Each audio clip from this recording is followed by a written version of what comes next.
Navsari local crime બ્રાન્ચની નવી કચેરીનું લોકાર્પણ રેન્જ આઈજી પ્રેમવરસિંહના હસ્તે કરવામાં આવ્યું હતું।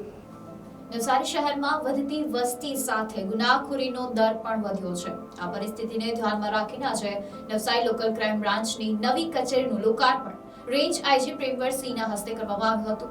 જિલ્લામાં કાયદો અને વ્યવસ્થા જાળવવા માટે આ નવી કચેરી મહત્વપૂર્ણ ભૂમિકા ભજવશે।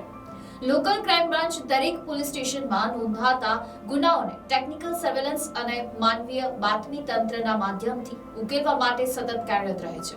જૂની કચેરી વધતા જતા કર્મચારીઓને કામગીરીને કારણે નાની પડતી હતી, જેના કારણે નવી કચેરીના નિર્માણનો નિર્ણય લેવામાં આવ્યો હતો। 6 મહિનાની મહેનત બાદ તૈયાર થયેલી આ નવી કચેરી આધુનિક સુવિધાઓથી સજ્જ છે, જે પોલીસની કામગીરીની ગુણવત્તા વધારવામાં મદદરૂપ થશે। આ નવી કચેરી ગુના નિવારણ અને તપાસમાં વધુ અસરકારક કામગીરી કરવામાં સહાયક બનશે એમાં બેમત નથી।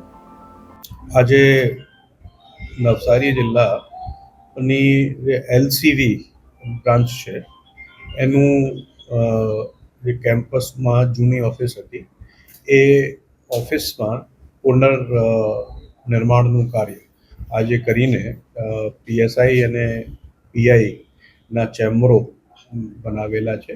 એના લોકાર્પણ નું આજે એક કાર્યક્રમ સંપન્ન થયું છે। એનાથી એલસીબી શાખા છે એના અધિકારીઓ અને કર્મચારીઓની કાર્યદક્ષતામાં સુધારો થશે। આ લોકોને જે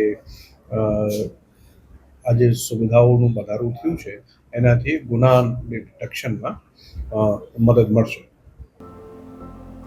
રિપોર્ટ NTC ન્યૂઝ નવસારી।